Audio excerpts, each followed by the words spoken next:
Anyone who's interested in making change in the world also has to learn how to take care of herself, himself, their selves.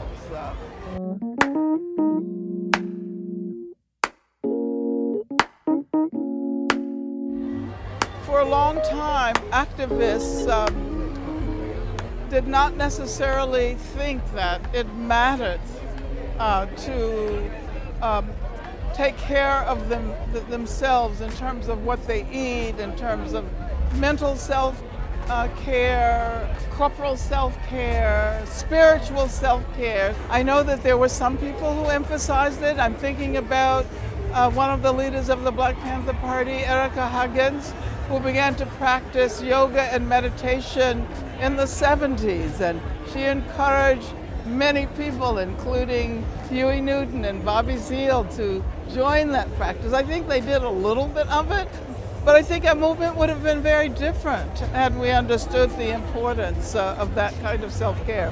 Personally, I started practicing yoga and meditation when I was in jail, but it was more of an individual practice.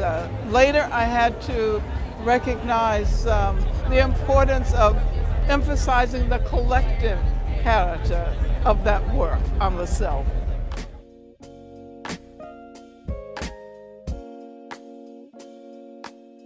Well, it means that we're able to bring our entire selves into the movement.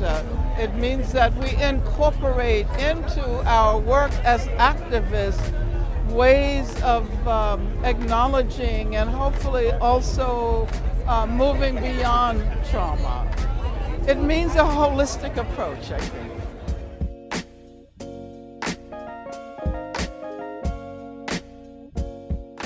I think longevity is important, and not simply individual longevity.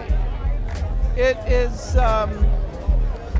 equally important to recognize that as we develop our movement today, we're creating a terrain for the emergence of new activists. And what we do today has an impact on what younger people will be able to do tomorrow. I think we have to imagine ourselves as connected to people who came before us and to those who will come after us.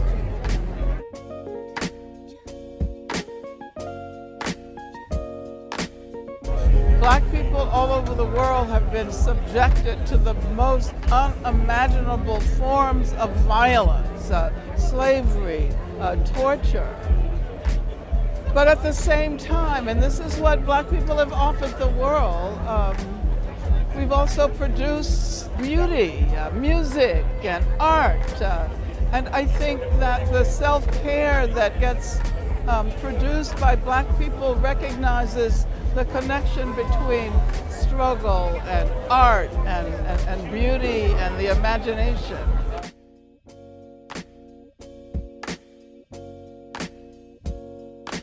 It's very dangerous. It's very dangerous not to recognize that as we struggle, we're attempting to presage the world to come. And the world to come should be one in which we acknowledge the collectivity and connections and relations and joy. And if we don't start practicing collective self-care now, there's no way to imagine, much less reach a time of freedom.